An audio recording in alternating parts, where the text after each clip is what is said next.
You guys disappear. None of your business. Please don't follow that music down, please. Oh yeah, don't do it. I mean, it's a pretty jam. You don't hear anything, Pierce.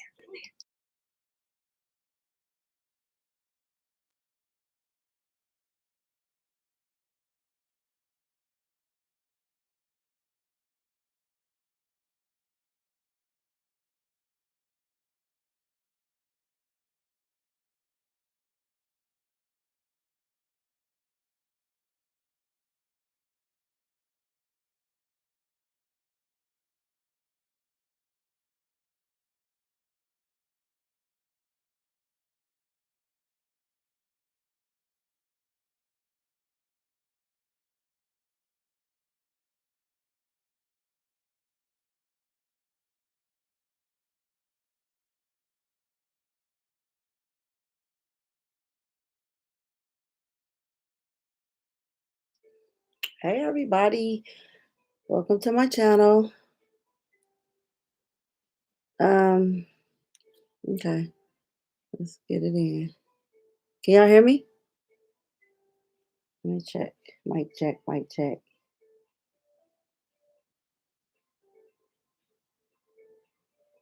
Mic check.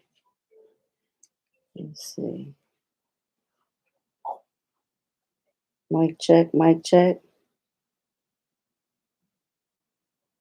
Oh, okay. It's working good. All right. Hey everybody, welcome to my channel. I'm your host, Hollywood Next, Pieces of the Puzzle. Um, I was trying to okay, it's on. Okay, cool. All right, we good. Okay, so Barry Hankerson is releasing some new music on Aaliyah. I'm not sure if you guys are aware of it, but I wanted to come on here and give you guys this update and then just chat with y'all. Happy Friday. I really was not trying to go live, but I'm here, y'all. All right. So Aaliyah, Unstoppable, Black Ground founder Barry Hankerson talks poison and more unreleased music. Christmas first arrived for Aaliyah fans on August the 20th. That's when her seminal breakthrough album One in a Million unlocked the doors to her catalog finally being released to all streaming platforms. Now, as the actual holiday season approaches, her fans are being gifted with new music from the late singer. Early this morning, December 17th, Blackground Records 2.0 Empire releases Poison, featuring The Weeknd. The song is the lead single from Unstoppable Aaliyah's long anticipated fourth studio album, comprised of never heard before music, due in 2022. The album also includes guest turns from Snoop Dogg, Drake, Future, um, Future, Chris Brown, and Neo. Okay, so Aaliyah's Poison collab with The Weeknd finally arrived. Stream it here, which is today. Poison itself showcases the pair's ethereal vocals on a ballad whose chorus chillingly sums up its love gone wrong message. You're so cold. I can see your breath, I swear. Wondering where it all went wrong. You were my poison all along. Written by longtime Aaliyah collaborator and friend Static Major and The Weeknd. Poison was produced by Danny Boy Styles and Nick Lamb, mixed by Mike Dean, and engineered by Shem Kamaya, Kimiyama. The single's cover art was designed by Joe Perez, Beyonce's Black is King, and Katie McIntyre, Normani, and Cardi B's Wild Side, Nicki Minaj Queen. With the release of Aaliyah's first new music in more than 15 years, Aaliyah's uncle and Black Ground founder Barry Hankerson spoke with Billboard exclusively about the monumentous occasion response to the streaming rollout of the label's catalog, his guest to achieve Grammy recording recognition for the singer and still have no contact with her estate.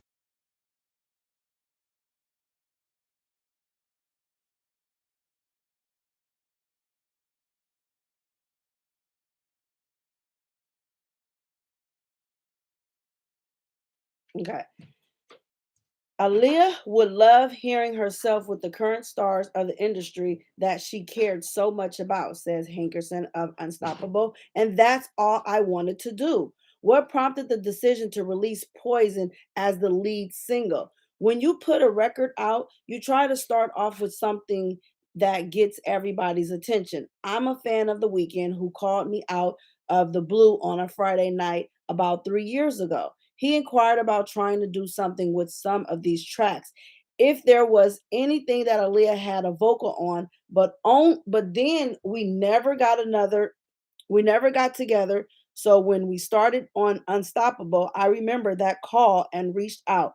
We were able to work out his schedule and get together with one of his producers, a young brother named Danny Boy Styles.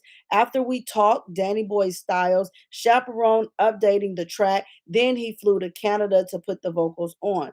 Why do you think the song will appeal to both Aaliyah and Weekend fans? It's really the sound of the collaboration. The vocals that I thought would be such a contrast and the song's message. This is also a static major song. So the continuity of melody was there because most of the songs on the album that's coming out are also static songs, which is what really makes the differences. Then when I actually heard the weekend's vocals on it, I just knew it would be something special. The radio response is already pretty huge. Everybody is understanding what these two artists have in common and what they have in contrast. Drake, Future, Neo, Chris Brown, and Snoop Dogg are among Unstoppable guest collaborators. What else can listeners expect? The body of work is pure hip hop and R&B. I think it's going to be big with urban and R&B stations. Some of the people that Aaliyah liked are on the album. She loves Snoop Dogg, who's done a great record in collaborations with Future. They're going in now to refreshen their vocals. Neo gave us an excellent song. Also, Drake. Timberland produced the track that Chris Brown did. It's vintage R&B with strong vocals. I look for that one to also get a very special reaction from listeners. We'll probably release one more single before the album comes out. Was the response to the long awaited streaming debut of Aaliyah's music and the rest of the Black Ground catalog? What do you expect? It was a real weight lifted off my shoulders to see the music come out and how well it was received. I was tremendously happy at how many people made their feelings known about and enjoying her music. It was pretty heartwarming to see all of the positiveness that came from the rollout. Is there anything you regret or would have done differently? I work very well with Empire founder CEO Ghazi and am happy with the relationship. He's a bright young man and understood what I was trying to do. Beyond the rollout and now Unstoppable, what's the next for Black Ground Records 2.0? We're taking the cue we're taking the cue of the success that Aaliyah gave us to help launch other new artists. We have a young lady named Autumn Marini whose records Drive has been released since we last talked and is doing well. The video had well over 500,000 views in just 4 weeks. We also have a couple of other artists that will be coming out with innovation music, pop and alternative that will hopefully transcend what we've been doing all these years. With Blackground 2.0's other ventures, the streaming app Music 360, we're waiting for our entry into the Apple Store. Once that occurs, our music will be available on it. We're trying to create an alternative for music social media, and we're very excited about the possibility. Also, Aaliyah was never nominated for or won a Grammy. We can't figure out how or why that happened. It's a missed factor that she looked forward to. But there should be some recognition for her leaving a body of work that has caused such dramatic thirst. Maybe a song is a song, but what Aaliyah did took a song to another level. So in the future, we'll be asking her fan base to make their feelings known by helping us in a campaign for the Recording Academy to honor Aaliyah for her body of work, or also by nominating a song or songs from Unstoppable. You mentioned Timberland earlier. Are he, Are he and Missy Elliott involved with any other tracks on the album, or might they record new albums for Black Round 2.0? Tim is involved, but Missy isn't. Timbaland has openly told us that he would like to help us in any way he can, and he's already doing that. So I hope that grows and grows back to the status that we had 20 years ago. Well, all these kids that worked with us to help build us, we have an open door for them to come, bring artists, and do whatever they want to do with their careers. We're very open to that. Between the rollout and the release of Poison, have you been in contact with Aaliyah's estate? No, not at all. We hope they're happy. Our doors and our phone is always available if there are any comments they like to make about anything. We're open to that. I don't really know who runs that entity, but I'm not hostile at all. Anything that's connected to Aaliyah in a positive way, we are open to be involved with and do whatever we can do. We hope it's profitable for them. We hope that the public enjoys what we've done so that the estate can accomplish whatever their goals are. I just hope that out of the very terrible thing that happened to my niece, that people can heal, that people can look at all the good things and not just the controversial things that may encompass their thinking. I'm not angry with anybody. After hearing Unstoppable, what would Aaliyah say? Everything I do at Blackground is always with her in my heart and in my mind. God knows Aaliyah, and I spend a lot of time talking about music.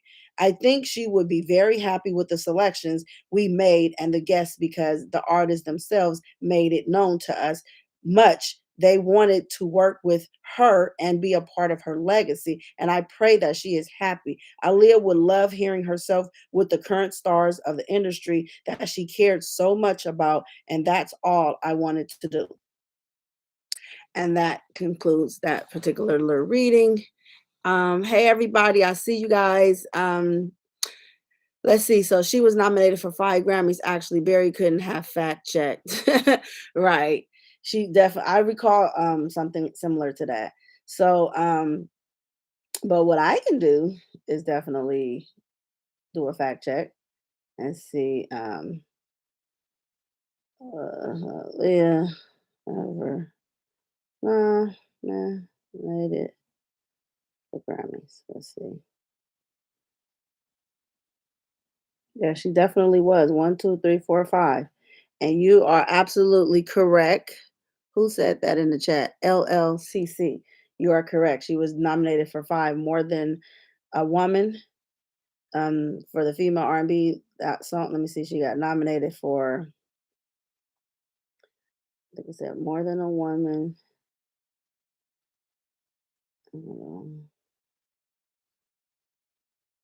Rock the Boat, Try Again, Are You That One, and something called Aaliyah on the R&B album. So yes, we just have to stay focused because these are pieces of the puzzle that are moving around. And so the fact that Barry Hankerson is releasing this information as it pertains to Aaliyah, her album, coming out, and just as early as today, they released a song with her and The Weeknd called Poison. So you guys might want to check it out. But some people saying that they're not trying to support it because of Barry Hankerson. So there's lots of mixed emotions that are flying around right now. Let me see if there's anything else as it pertains to that. But other than that, how's you guys this Friday? Anything new going on? Anything you guys want to talk about in the chat? But there is some other stuff that I did want to go over. Somebody had sent me some information, but I do want to read R.Kelly's Chicago indictment. But I'm not going to read the indictment now, but I'm going to read something that sounds like the indictment, but it's pretty much an article as it pertains to the indictment. And let's see if there's any pieces of the puzzle that we can gather from this particular reading, since I'm done with the Aaliyah's reading, her new album that's going to be released next year. So Anyway, this one is it says the full federal indictment against R. Kelly filed in Illinois. Okay. So let's see. Prosecutors allege R. Kelly paid several $100,000 to recover videotapes of himself engaging in sexual acts with minors and pressured witnesses to falsely testimonies ahead of the '08 trial, in which he was ultimately acquitted of child pornography charges, according to a 13-count federal indictment filed in Chicago on Thursday. Kelly was indicted on 4 counts of producing child pornography, 1 count of conspiracy to obstruct justice, 1 count of conspiracy to receive child pornography, 2 counts of receiving child pornography, and 5 counts of enticement of a minor to engage in criminal sexual activities, according to the indictment unsealed on Friday. Kelly was arrested Thursday night while walking his dog near his home at the Trump Tower in Chicago, according to his attorney. He was simultaneously indicted on 5 separate charges in federal court in New York. 2 former employees of Kelly were also indicted. So they said that there were 2 former employees. Um, do we know who these employees are who had been federally indicted? I know. Okay, so okay, yeah, we do because it was Daryl McDavid and it was June Brown. Okay, so I recall. Here, let me just continue reading. So there were 2 former employees of Kelly were also indicted, including his ex-business manager Daryl McDavid, on 1 count of conspiracy to receive child pornography and 1 count of conspiracy to obstruct justice, as well as 2 counts of receiving child pornography. Former employee Milton Brown, also known as June Brown, was also charged with 1 count of conspiracy to receive child pornography.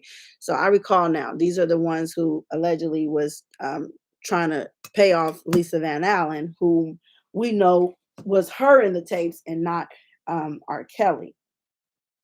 Kelly's attorney, Steve Greenberg, said in a statement Friday that the singer was aware of the investigation into him and that the charges were not a surprise.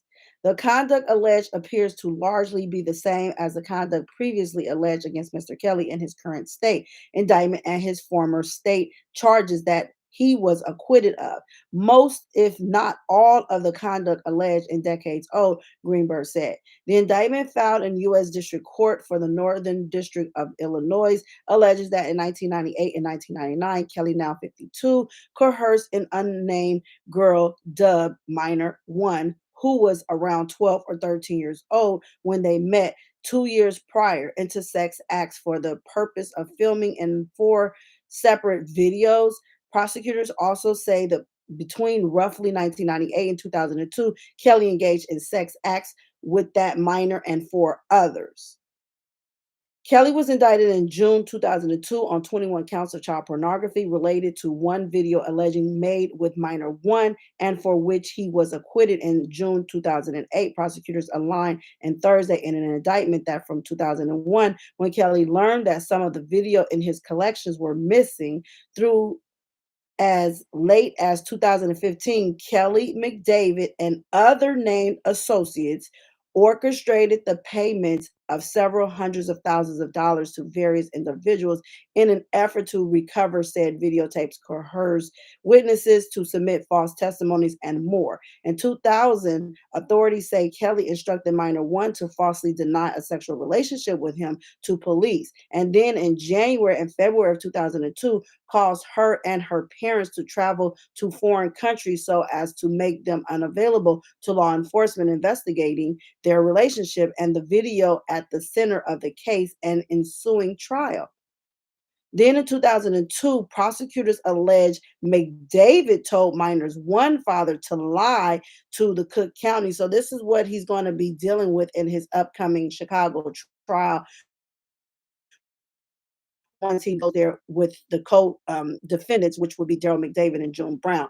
So it says that in 2002, prosecutors is alleging that Daryl McDavid told minor 1, which would have been Rashona Landfair's father, to lie to a Cook County grand jury by denying that his daughter was in said video. So that's where they getting the conspiracy from. But my question is, because Rashona's father has recently passed away, that kind of messes up the prosecutor's case moving forward because they don't have the individual whom they claim Daryl McDavid told the minor's father, which would have been Rashona's father, to lie to Cook County. So he can't come testify of those accusations. So that right there, I don't know, how that's gonna, affect or not the case, but I believe because he's not here to testify, that something may fall short on that right there. We just got to look at all of this stuff because this stuff is very, very important moving forward with what's up the road for Mr. Kelly himself. So I just want to make sure that we over here cross our T's, dot our I's, and always go back over and look up this information that's out here.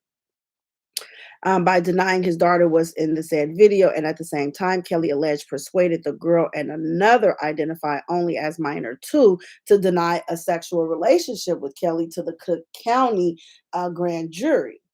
Authorities say in 2007, Kelly and McDavid paid minor number two. So, do we know who minor number two is? 250,000. Okay, that would have been Lisa Van Allen. $250,000 to return a tape of Kelly engaging in sexual with acts with Kelly, but we know that those tapes were of Lisa Van Allen and Damon Pryor. Okay, so that's where it's gonna, because she wasn't creditable at this first trial, and so I'm just trying to see how they're gonna make this stick this time around because, you know, she just wasn't creditable. And we can clearly see it was her and her boyfriend on the tape in R. Kelly's house when they somehow someone let them in order to do that act, or it could have been when he moved out because that Colorado room was still there. Okay, so 250,000 to return a tape of Kelly engaged in sex acts with her and minor. So wait a minute. Authorities say in 2007, Kelly and McDavid paid the a minor two, which would have been Lisa Van Allen, 250,000 to return a tape of R. Kelly engaging in sex act with Lisa and a minor because she tried to claim that there was a tape with herself as well as Rashona in it, engaging in a threesome with her Rashona and R. Kelly, but that's not the tape that allegedly was recovered. But because she claimed, we saw it was her and her ex-boyfriend or whatever. So anyway, later that same year, prosecutors claimed the two again paid minor two as well as another unnamed person $100,000 each for their efforts to recover more videos. So there was one payout for $250,000 that Daryl McDavid paid out to Lisa Van Allen, then turned around and paid her a second time $100,000 each. And now the $100,000, I was aware of those payouts. I wasn't aware that there were two payouts on Lisa Van Allen. So she was in on the scheme and got paid not once, but twice. Wow. Um, all the while, from approximately 2000 to 2015, federal authorities alleged Kelly and McDavid made payments and bought gifts for minor one, okay, which would have been Rashona Landfair and her parents in an effort to persuade them to cover up Kelly's relationship with her and the videos of him engaging in sex acts with her. Kelly was also indicted on 5 counts of racketeering, kidnapping, forced labor, and sexual exploitation of a child in a separate federal indictment filed in New York on Wednesday. That indictment says Kelly and his managers, bodyguards, and other assistants picked out women and girls at concerts and other venues and arranged for them to travel to see Kelly. They also set rules the women and girls had to follow, including not leaving their rooms, even to eat or go to the bathroom without Kelly's permission, calling the singer daddy, not looking at other men. The indictment alleges Kelly was the only individual named in that indictment.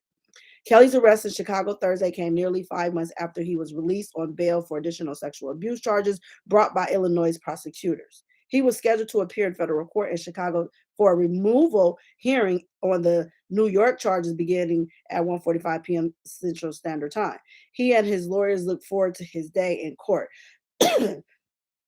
to the truth coming out and to the vindication from what has been an unprecedented assault by others for their own personal gain. Greenberg's statement continued. Most likely, he looks forward to being able to continue making wonderful music and perform for his legions of fans that believe in him. Back in February, Kelly was charged with aggravated sexual abuse involving four women, three of whom were minors when the alleged abuse occurred. He pled not guilty and was released from Chicago's Cook County Jail after posting bail. Greenberg said a bail hearing on the federal indictment in Chicago would be held earlier next week, at which time Mr. Kelly hopes to be released from custody, which we know that did not take place. So that was pretty much like a full summary of what he has to come. I do actually have the indictment now. Let me see.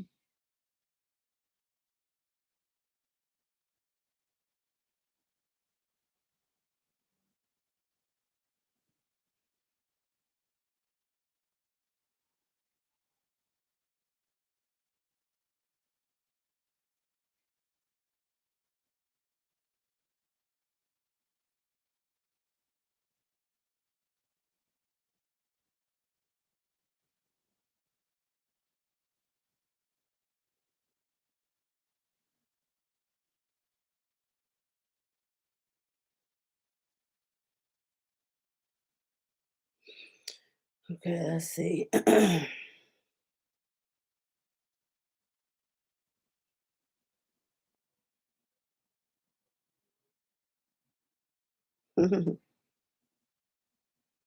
Okay.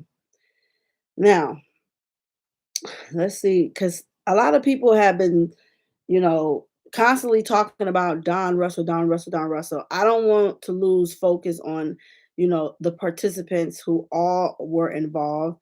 And I don't want to, it's not that I'm digging on him. It's just that, he played a very loud role in this setup and takedown of R. Kelly. So I just want to kind of be clear on, the readings of his involvement.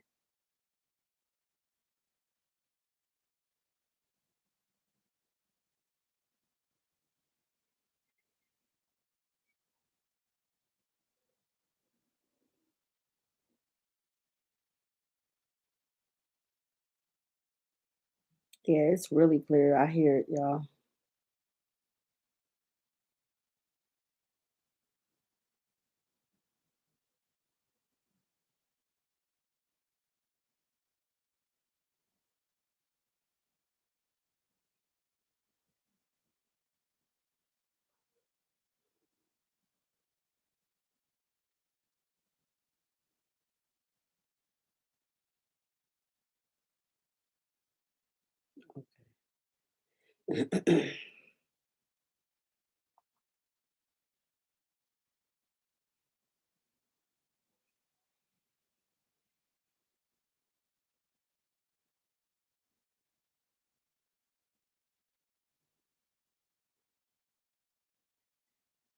So much stuff has happened in this man's case.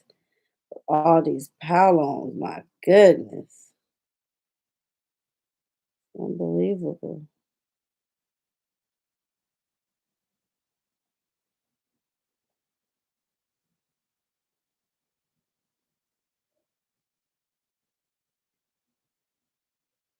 Hmm.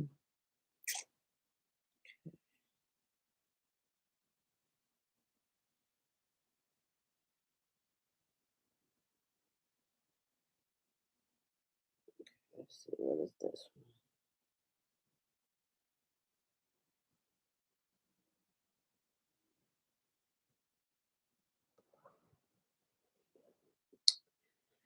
one? Mhm.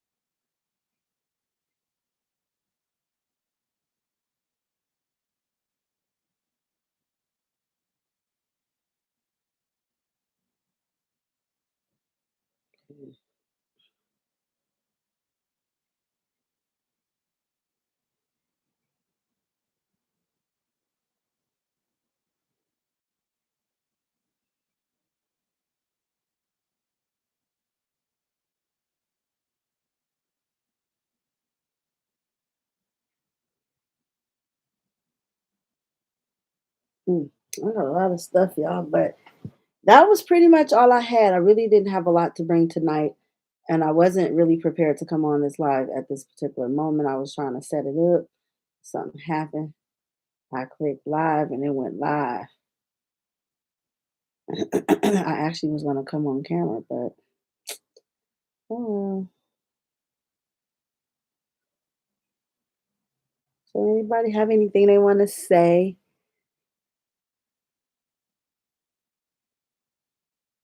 or add?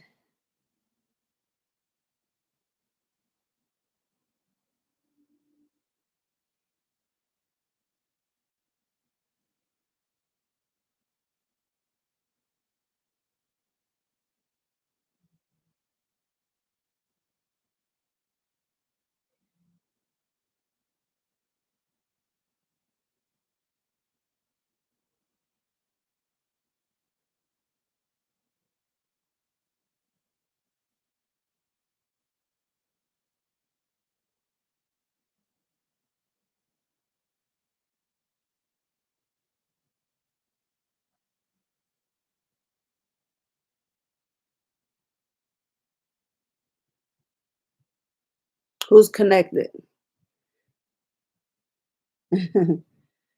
Somebody said he is connected to the majority of the people. Happy Friday, everybody.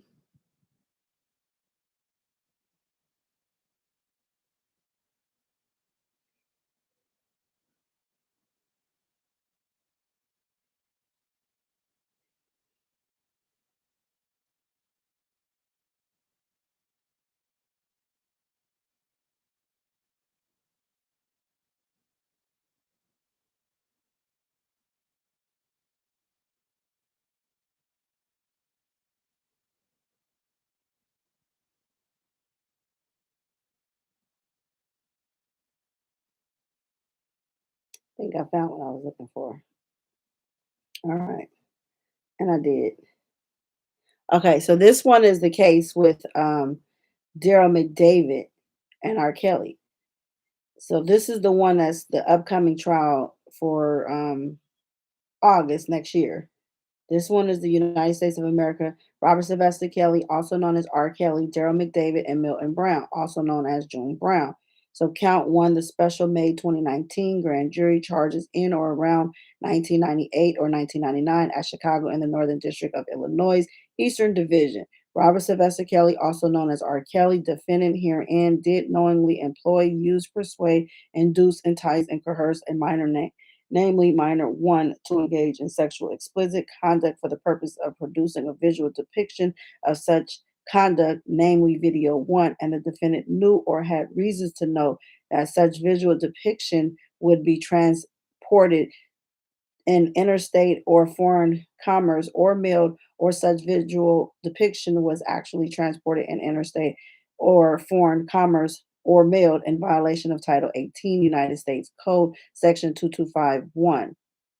Count two, the special May 2019 grand jury further charges between approximately September 26, 1998, September 25th, 1999, at Chicago in the Northern District, Illinois, Eastern Division. Robert Sylvester Kelly, also known as R. Kelly, defendant herein did knowingly employ, use, persuade, induce, entice, and coerce a minor named minor one to engage in sexual explicit conduct for the purpose of producing a visual depiction of such conduct, namely video two, and the defendant knew or had reasons to know that such visual depiction would be transported in interstate or foreign commerce or mailed, or such visual depiction was actually transported in interstate or foreign commerce or mailed in violation of Title 18 United States Code, Section 225A. So this is video one, and then there's video two. And as I read the um the layout of it, basically Rashona is alleged to be in the first video with her and R. Kelly, and then the second video they're saying that it's Rashona, Lisa Van Allen, and R. Kelly in that second video. Okay, and then there's count three. The special May 2019 grand jury further charges between approximately September 26, 1998 and September 25th, 1999 at Chicago in the Northern District of Illinois. Eastern Division Robert Sylvester Kelly, also known as R. Kelly, defendant herein did. So now they're saying they have three tapes with Rashona in this one because they said did knowingly employ, use, persuade, induce, entice, and coerce a minor, namely minor one, to engage in sexual explicit conduct for the purposes of producing a visual depiction of such conduct, namely video three. Okay, so this is how they're claiming to have these videotapes. But see, this charge or this federal indictment hasn't been tried yet. So this is what R. Kelly will be facing. And we've heard individual come out here and say that, and I'll just say that we've heard Don Russell say that that was R. Kelly pissing on the girl on one blogger's channel. Then you heard it where he said it on Nika Knight's channel that yes, that was her. It looked like her in the tape.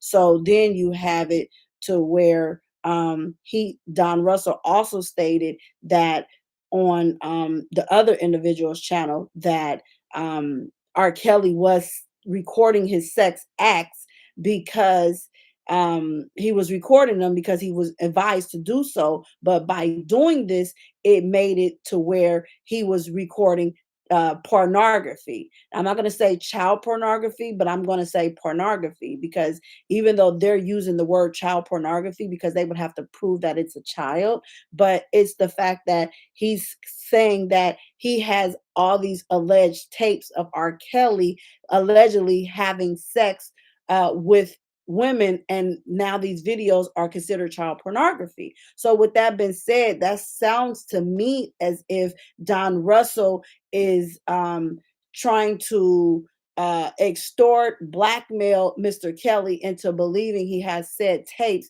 not saying that the tapes are true or accurate, because we do know that if there are any tapes, forensic would have to get involved, and then they would have to determine if these tapes are with minors or older women. But either way, we've heard him say what he has. So I'm just saying, uh, um, I'm not condemning him in verses like saying, this is factual information. This is my personal opinion of what sounds like makes sense to me because he didn't have to testify against R. Kelly in New York.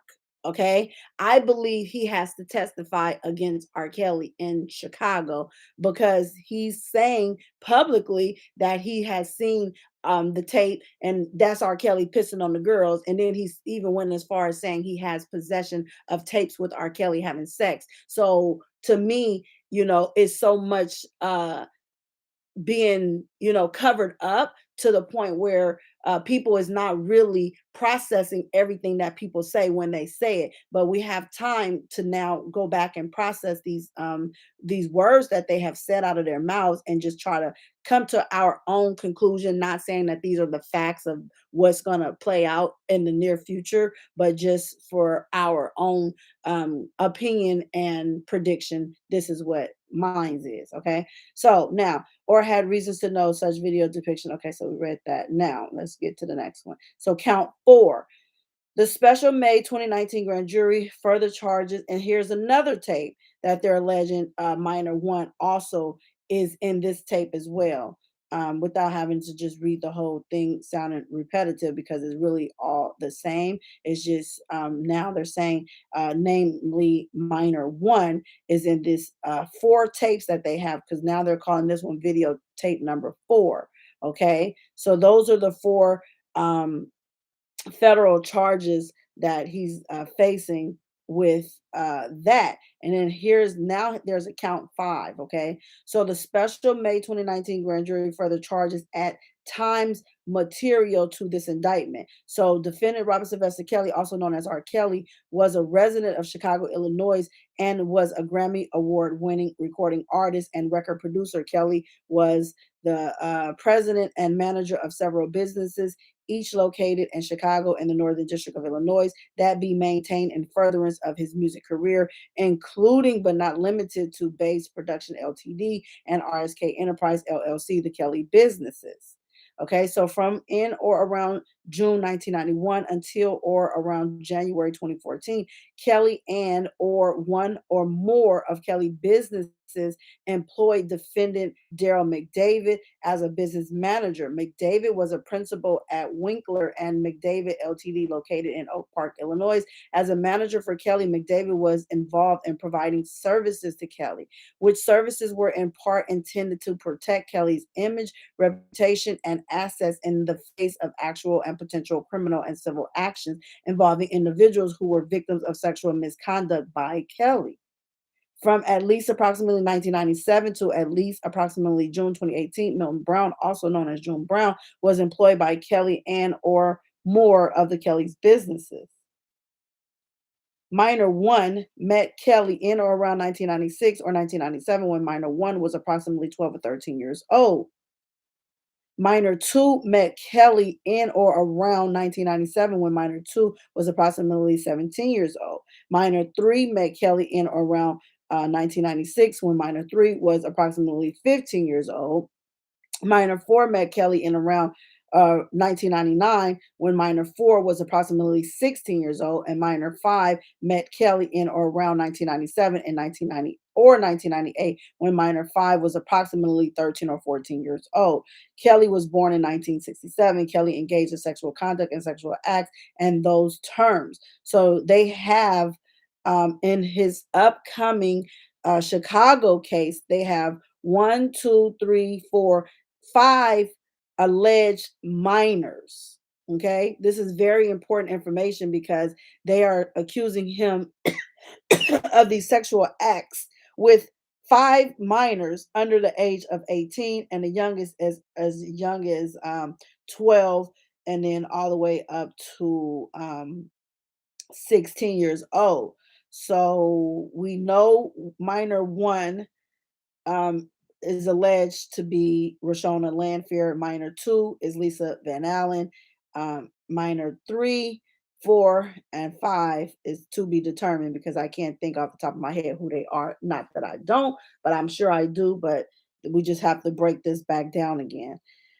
Um, so Kelly engaged in sexual. Okay, so as defined in Title 18, United States Code, Section 2246, with minor one and minor two, minor three, minor four, and minor five, when they were each under the age of 18.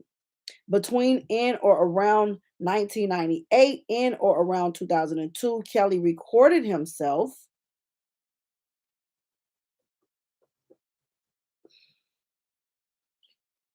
Hold on.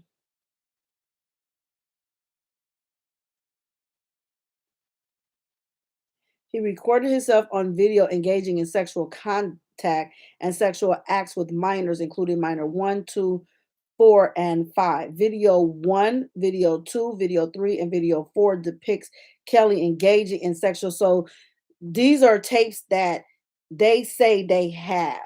And we kept asking, well, why are there no tapes being presented in New York? Because I believe people was trying to combine all these cases since there were so many compal-ons that people was just not understanding where are the tapes and why was none of them presented in New York, because the New York charges were different. They were alleging he was sex trafficking and he was man acting. So therefore, the charges were just totally different. Make sure you guys hit the like button and welcome to my channel. If you are a subscriber, you will be able to comment in my comment section. This is for subscribers only. So please subscribe to the channel so that way you can participate and dropping your comment in the comment section. So video one, two, three, and four depicted Kelly engaging in sexual contact and sexual acts with minor one when minor one was under the age of 18. Okay, so in approximately April 2000, the Illinois Department of Children and Family Services began to investigate whether Kelly was sexually abusing minor one.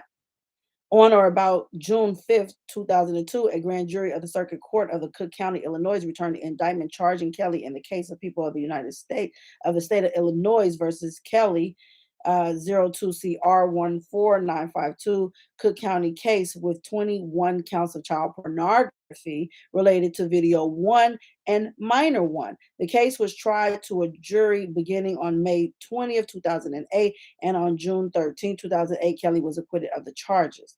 Beginning in approximately 2000 and counting, and continuing to the date of the return of this indictment at Chicago in the Northern District of Illinois and elsewhere, Robert Sylvester Kelly, also known as R. Kelly, and Daryl McDavid, defendant herein, did knowingly conspire with each other, individual A and others, known and unknown to the grand juries, to commit an offense against the United States, namely to knowingly alter, destroy, multitate, mutilate, conceal, cover up, falsify, and make a false entry in any record, document, and tangible object with the intent to impede, obstruct, and influence the investigation and proper administration of any matter within the jurisdiction of any department or agency of the United States, and in relation and to contemplation of such matter or case in violation of Title 18 United States Section 1519. It was part of the conspiracy that Kelly, McDavid, and others knew of Kelly's sexual contact and sexual acts with minors, and knew that Kelly recorded himself engaging in sexual contact and sexual acts with minors on videotapes. It was further, okay, so this is where it gets tricky at, okay, because what is being said and what we have heard out here is that it was part of the conspiracy that R. Kelly, Daryl McDavid, and others knew of Kelly's sexual contact and sexual acts with minors, and knew that Kelly recorded himself. So here is where the confirmation comes in, that Don Russell made statements saying that he was aware that R. Kelly recorded himself. Okay. Now he's sugarcoating it for us by not saying minors, but he's clarifying that he's one, has to be one of these witnesses to take down R. Kelly in his upcoming trial, by making the statement stating that and he said this himself, not that he's in this particular reading of the indictment, but just the fact that he said that he was aware that R. Kelly was recording himself, and now they're calling those recordings child, not child, but he said they're calling these recordings pornography. And then he laughed about it like as if it was funny, because it was all set up for him, if it's true, to record his sexual acts, and knowing that people knew him recording it, it would be considered pornography. Okay, so I'm just reading in between what we know now and what we knew back then, and putting these pieces to the puzzle together as they should. So it was part of the conspiracy that Kelly, McDavid, and others knew Kelly's sexual contact and sexual acts with minors, and knew that Kelly was recording himself engaging in sexual contact and sexual acts with minors on videotapes. Okay. It was further part of the conspiracy that in approximately 2001, Kelly and McDavid learned that multiple tapes depicting Kelly engaged in sexual contact and sexual acts with minors were missing from Kelly's collections of such videos.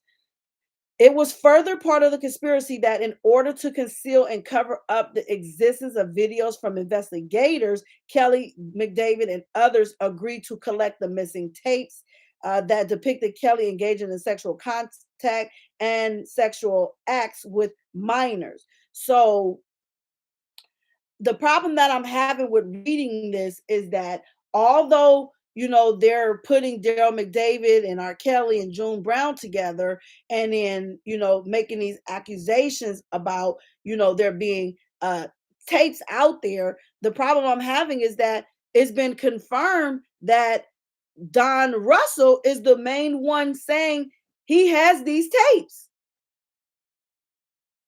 So him saying that he has these tapes and that he has all R. Kelly stuff. So he's the one who is having to have these alleged tapes, not saying they're with minors as the way that they're portraying it, because he said it. And I'm gonna see if I can even go back as far as getting that audio so I could play it for us here, when he made the statement that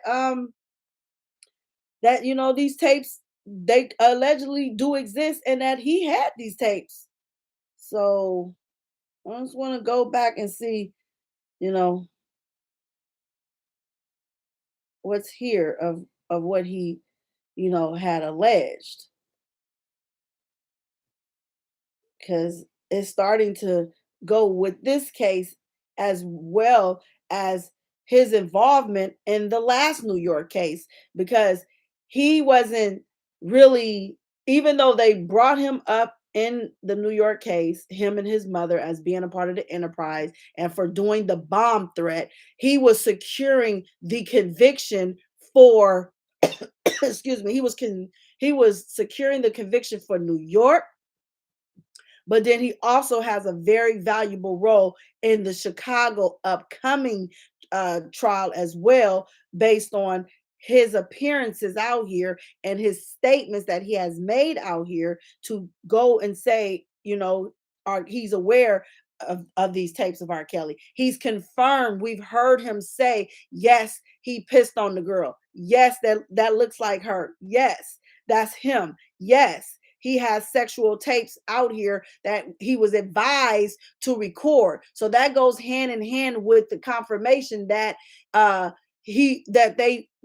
people was aware that R. Kelly was allegedly recording himself having sex, that they are now considering them to be pornography charges. Okay.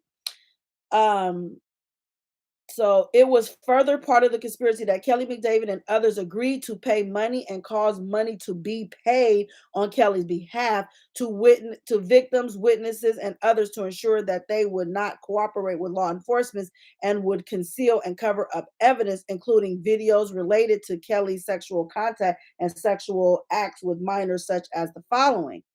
So you have it to where witnesses and others to ensure that they would not cooperate with law enforcement and would conceal and cover up evidence, including videos relating to Kelly's sexual contact and sexual acts with minors, such as the following. Between approximately 2001 and approximately 2009, Kelly McDavid, individual A, and others caused individual B to be paid hundreds of thousands of dollars for obtaining and returning multiple videos that they knew depicted Kelly engaging in sexual contact and sexual acts with a minor. In approximately early 2007, Kelly and McDavid agreed to pay minor 2 approximately $250,000 to return a videotape that they knew depicted Kelly engaging in sexual contact with and sexual acts with minor 1 and minor 2, which would have been Rashona Landfair and Lisa Van Allen together having sex, because that's the statement that Lisa Van Allen gave. Okay, so she's trying to, stick to her assignment and her statement, because she said that even on the Vlad TV's interview. Okay. Now, in approximately 2007, Kelly and McDavid paid minor 2 and individual C each approximately $100,000. So Lisa Van Allen got paid a second time, along with the individual whom she said had retrieved the tape, allegedly retrieved this tape, and each approximately was paid $100,000 in exchange for their efforts to return to Kelly videotapes that they knew depicted Kelly engaging in sexual contact and sexual acts with minor 1 and minor 2. Okay.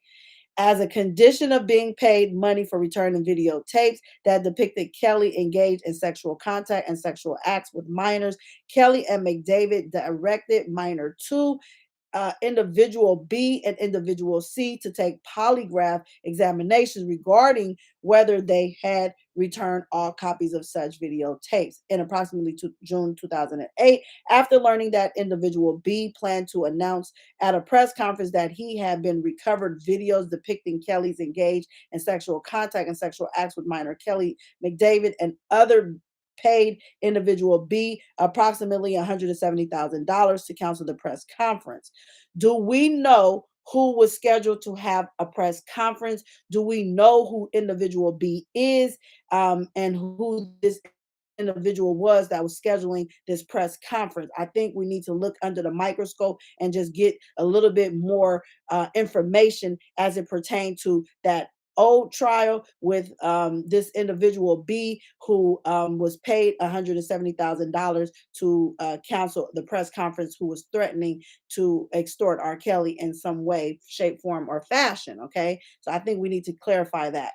It was further part of the conspiracy that Kelly, McDavid, and other agreed to intimidate, threaten, pressure, persuade, and attempt to persuade other individuals, including but not limited to minor one, minor one's parents, minor two, and minor five, to falsify and make false entry in a record, document, and tangible objects related to Kelly's sexual contact and sexual acts with minors, such as the following.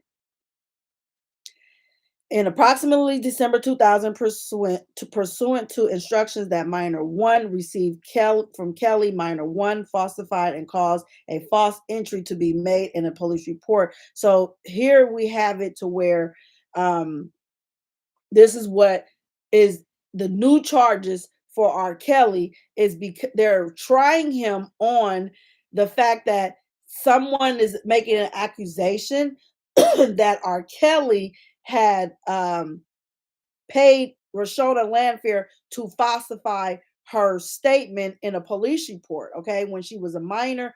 And then is here stating that minor one denied to law enforcement officers that Kelly engaged in a sexual relationship with minor one, which would have been Rashona.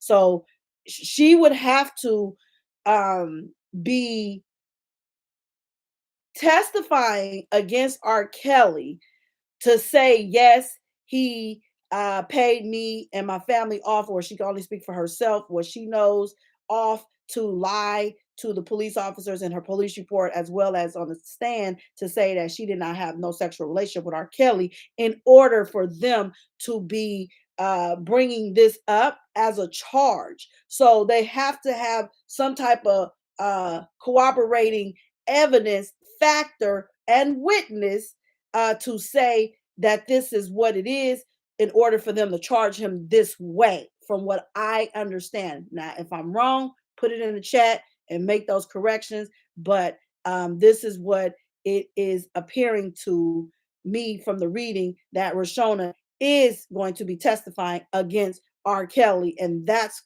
potentially why she's silent, because there's no need to come out here and give multiple statements when the one that matters is the one that's going to be taken under oath. Now, if she doesn't, that's something different. But from what I am reading, this is the information that the feds has, and this is what they are banking on, that they have what it takes to convict him, based off of somebody willing to say that they lied during, a previous court trial. Now, in approximately May 2002, McDavid instructed minor one father. So his statement to the father, because the father is deceased, really won't hold, but hers will. Okay. So let's just make sure we understand, because the father is no longer here, so that he cannot testify to the facts of the accusations, because he's now no longer here. Okay. So now you have it to where minor one's father to provide knowingly false testimony to the Cook County grand jury investigating Kelly's sexual relationship with minor one. McDavid instructed minor one's father to deny that video. So somewhere McDavid and that father had to be in communication with each other for the feds to come up with this information that they're putting in here, by stating Daryl McDavid instructed the father to deny that video of minor one engaging in sexual acts with R.Kelly, when McDavid knew that video one did depict the minor and engage in sexual acts. So we haven't heard anything from McDavid, so we don't really know what his role of testifying against R.Kelly or defending himself and R.Kelly by stating this is not accurate. So we won't really know what Daryl McDavid is going to do until trial begins and we find out if Daryl McDavid is on,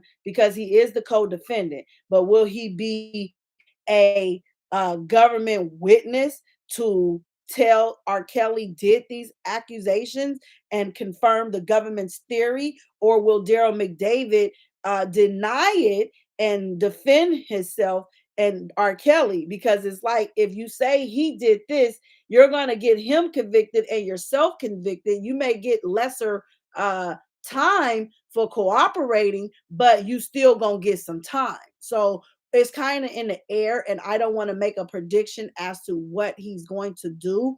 All I can do is read the readings, and we just have to, gather some understanding for our own understanding. Let me see. I hope our Kelly supporters was watching joke with that lady Porsche who lied about her encounters with R. Kelly. This guy is not for R. Kelly. Pay attention, please. Someone said I saw that. I was like, oh, okay. Yeah, and you're gonna see a lot of that. And I know people putting comparisons to him and other individuals out here who has done things about said negative things about R. Kelly, then came for, and it sounds all good and everything, but he also mirrors another individual as well. And this is no shade to that individual, but he definitely mirrors that other individual because he's always claiming to know everybody or be related to everybody. And then this dude, he just wants to uh, prove that he has some affiliations to these individuals. And so he just, I don't know. I just see things in another light, but it still kind of goes hand in hand with he's just a fraud. That's just and I felt that way, and that's why I personally backed up and backed away because I was like, this dude is clouting. Every time he would in his live, he would call me. And like I said, all this stuff is recorded. Only reason why I'm not dropping any recordings is because I personally just feel like, I'm not really to that level. I'm not pushed to the edge. You know what I'm saying? You got to really piss me off to for me to do that. But like I said, I keep it for my protection in case a person lie on me and say something that is not true, then I will be able to present the facts with actual facts of what was said in those conversations that are and always will be recorded. So but that's just my personal reason. So, okay. So, pursuing the minor one provided knowing false testimony to the Cook County grand jury investigating Kelly's sexual relationship with minor one, and minor one falsely denied to the grand jury that Kelly engaged in sexual acts. In approximately May 2002, Kelly attempted to persuade minor five to provide knowingly false testimony to the Cook County grand jury as well. I need to figure out who these minors are, and then I need to come back and do a follow up on this stuff because I want to be able because I know I went over this before, but like I said, now that we're in phase two, New York trial is done. Jennifer Bonjean is on that for filing the motion to have that conviction overturned. We still have to prepare ourselves just in case he does have to go to trial in Chicago for these allegations. So I just need to be on top of what's happening surrounding that, and this is the focus that we need to be focusing on is revisiting these indictments and the motions that was filed along the way as it pertains to this case particularly, and let's start grabbing these pieces and putting these pieces to the puzzle together one piece at a time. So minor five to testify falsely that she did not recognize minor one on video one. Okay, so minor five was allegedly testify that she did not recognize minor one, okay, in the video number one. On or about July 26th, 2007, Kelly and McDavid directed that. See, so what I'm getting from this reading is that whoever is telling this to the feds is known to the feds, and somebody is making these accusations that this is what happened, and that this they know this to be so-called facts. So somebody is telling this and they have built this case around the information that somebody has told to them and allegedly and also provided to the feds. Okay. So on or about July 26, 2007, Kelly and McDavid directed the minor to meet with a lawyer, and that minor two falsely denied that minor two and Kelly ever engaged in sexual acts together with minor one and minor two. So when Kelly and McDavid knew that Kelly had engaged in sexual acts together with minor one and minor two acts, Kelly and McDavid intended a false record document and tangible object was prepared based upon minors' two false statements. It was further part of the conspiracy that Kelly McDavid and others agreed to intimidate, threaten, pressure, persuade, and provide benefits and money to victims, families, members, witnesses, and others to ensure that they would destroy, conceal, cover up, falsify, and make a false entry in a record, document, and tangible object, and continue to abide to previous false statements and entries in such items relating to Kelly's sexual contact and sexual acts with minors, such as the following. In approximately January and February 2002, Kelly and McDavid caused minor one and minor one's parents to travel to foreign countries to make them unavailable to law enforcement investigators. Minor one sexual relationship with Kelly and video one. So my question would be, do the prosecutors have some type of record indicating travel arrangements and travels for these parents and the minor to be out of the country? So, because this stuff is going to be in the actual case and the breakdown. So this is stuff that we just have to be open-minded about. From at least approximately 2000 to approximately 2015, Kelly and McDavid made payments to and bought gifts for minor one and minor one's parents, okay, with the intent to persuade and induce minor one and minor one's parents to conceal, cover up, falsify, and make a false entry in any record, document, and tangible object and about Kelly's sexual relationship with minor one, and to continue to abide by previous false statements and entries in such items, including the existence of multiple videos depicting Kelly engaging in sexual contact and sexual acts with minor one. Between approximately January 2014 and approximately October 2015, Kelly caused monthly payments to be made to minor one via the Kelly's business, many of which contained settlements in the transaction line and something similar.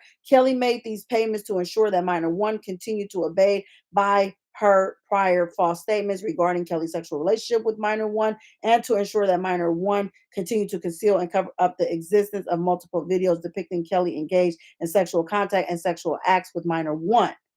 In approximately 2014 and 2015, McDavid received payments from Kelly relating to services he provided to protect Kelly's image, reputation, and assets in the face of actual and potential criminal and civil actions by individuals who were victims of sexual misconduct by Kelly, including services that McDavid provided to falsify and create a false entry in a record, documents, and tangible objects, and services that McDavid provided to conceal and cover up evidence Kelly's sexual contact and sexual acts with minors. So again, just reading that, Daryl McDavid, I know he's fighting his case and he wanted to really rush and have his trial. My thing is, again, I can't see him testifying against R. Kelly, because to testify against him is to testify against himself. Okay, so I really can't see how that would benefit Daryl McDavid, even if they was to give him a deal. But again, um, we just have to wait until this trial gets closer, and then these attorneys get to talking and motions get filed, so we'll start hearing any updated information as it pertains to Daryl McDavid moving forward, as well as Joan Milton Brown. So it was further part of the conspiracy that Kelly used physical abuse, violence, threats, and violence, threats of violence, blackmail, and other controlling behaviors against victims so that Kelly could maintain control over them, prevent them from providing evidence to law enforcement, and persuade them to continue to abide by prior false statements relating to Kelly's sexual contact and sexual acts with minors and videos of such conduct. It was further part of the conspiracy that Kelly, McDavid, individual A and others, okay, concealed and hid and caused to be concealed and hidden the existence of an acts done in furtherance of the conspiracy. So just even reading that last sentence, it was further part of the conspiracy that Kelly McDavid, individual A, we need to find out who individual A is, who individual B is, because individual A and individual B is giving these statements and going to testify on these statements that they have given to the grand jury as it pertains to these accusations that Kelly McDavid and June Brown had conspired to, aid, abet, and conceal all this information. Okay, so we don't know who individual A is or individual B, but their identities are known to the grand jury and to the prosecutors. Okay, so because they're not being charged doesn't mean that they're not testifying in the prosecutor's case. Okay, to take down R. Kelly, McDavid, and June Brown. Okay, so there are people that is in here that's just not visible as of yet.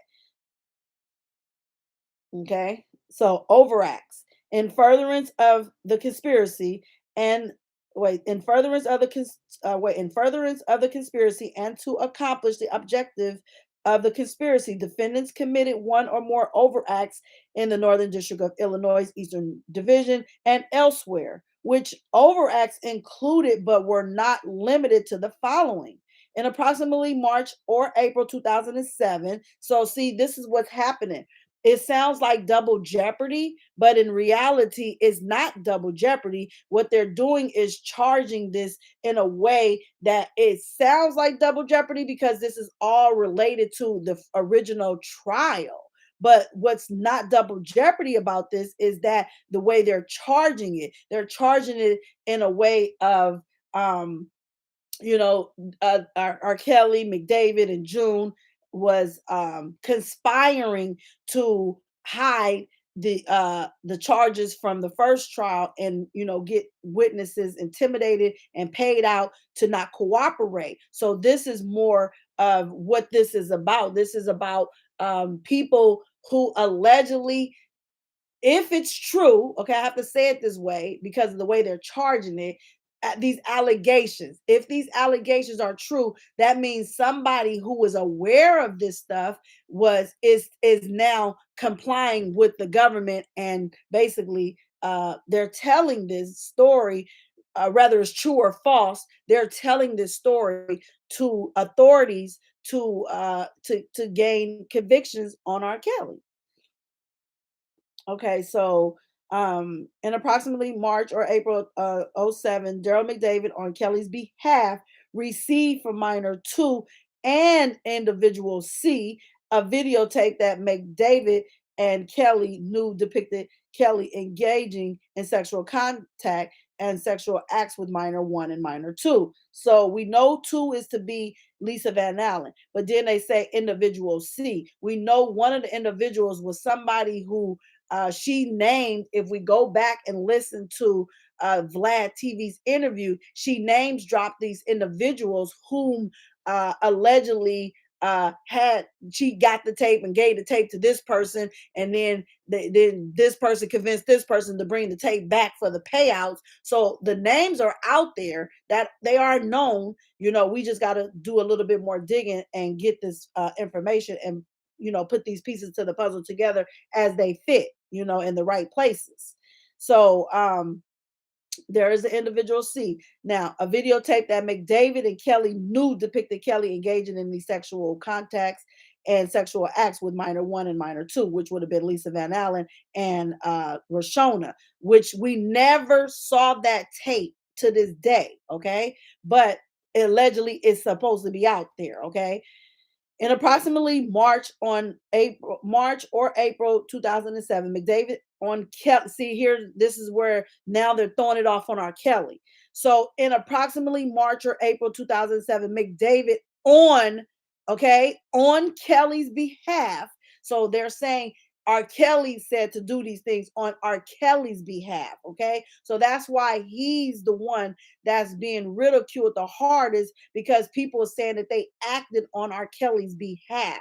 And here it says McDavid on Kelly's behalf brought minor 2 and individual C to a polygraph examiner. So they're saying that this was R. Kelly's idea to bring Lisa Van Allen and the individual that's known as C to a polygraph examiner, and directed that Lisa Van Allen and that individual take that polygraph test to further prove that there was no more tapes recorded. Okay, for y'all that remember this. So they take the polygraph examination regarding were there additional copies of the videos, tapes that minor 2 and C had returned depicting Kelly engaged in sexual contact and sexual acts with minor 1 and minor 2.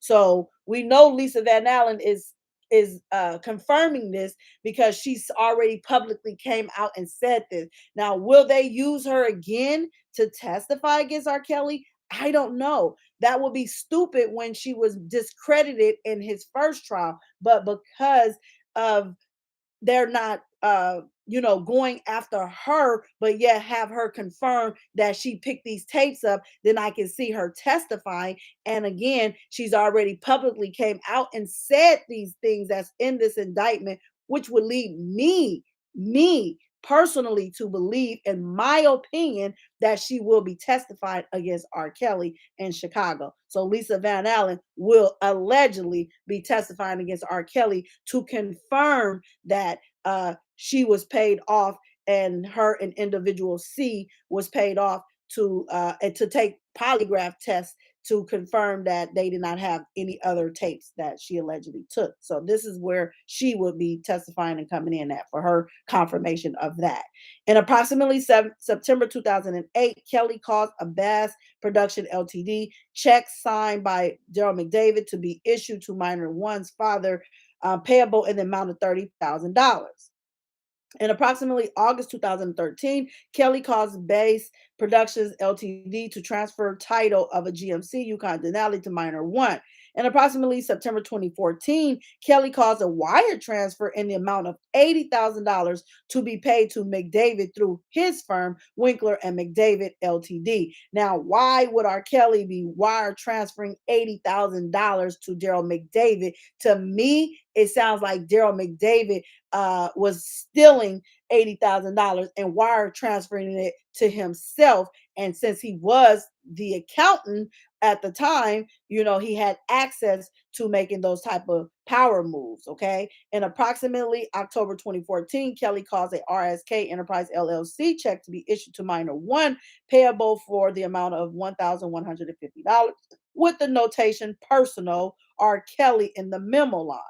Now, in approximately October 2015, Kelly caused a wire payment to be made from RSK Enterprise LLC to minor one, payable for $1,150 with the notation settlement payment. Although the payment was not made pursuant to a settlement with Kelly, in approximately December 2015, Kelly caused a wire payment in the amount of $100,000 to be made from RSK Enterprise LLC to an agent of Daryl McDavid on McDavid's behalf.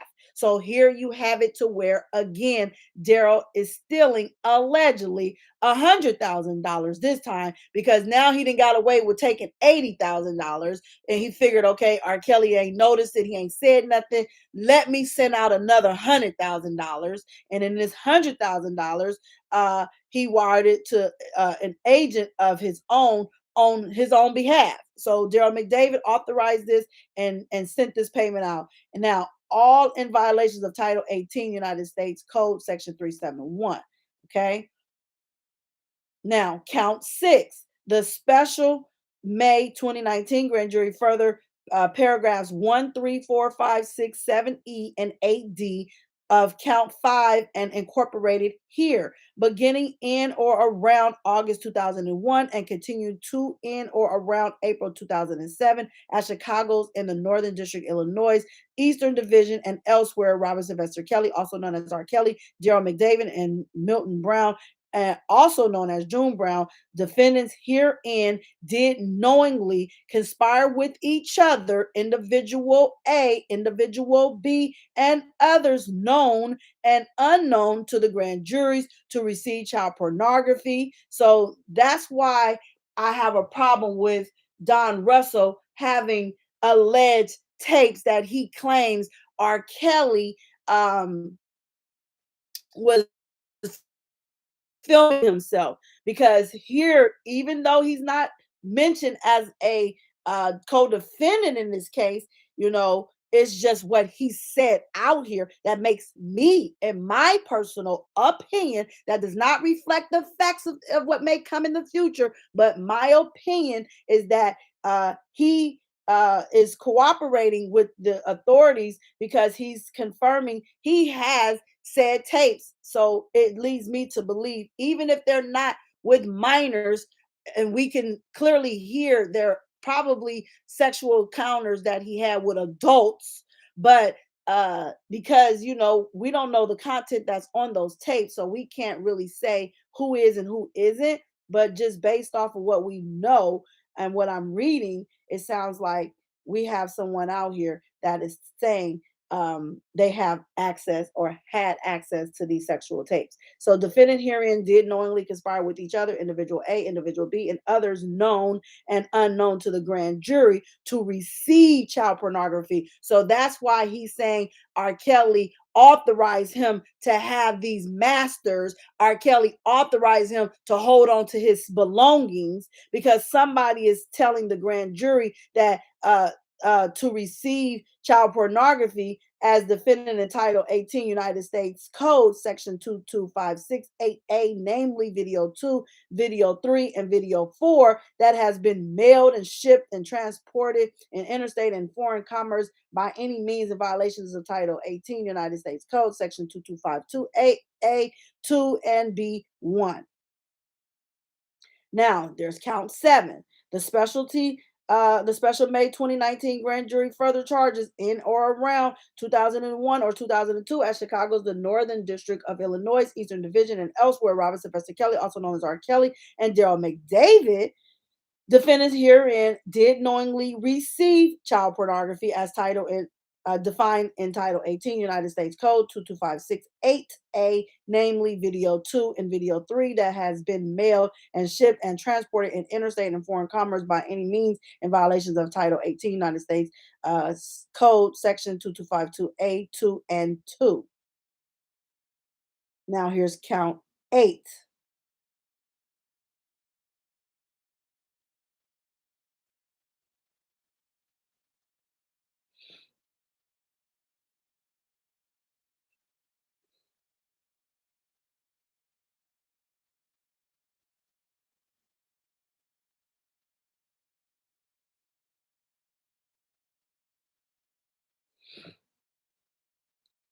Okay. Count 8.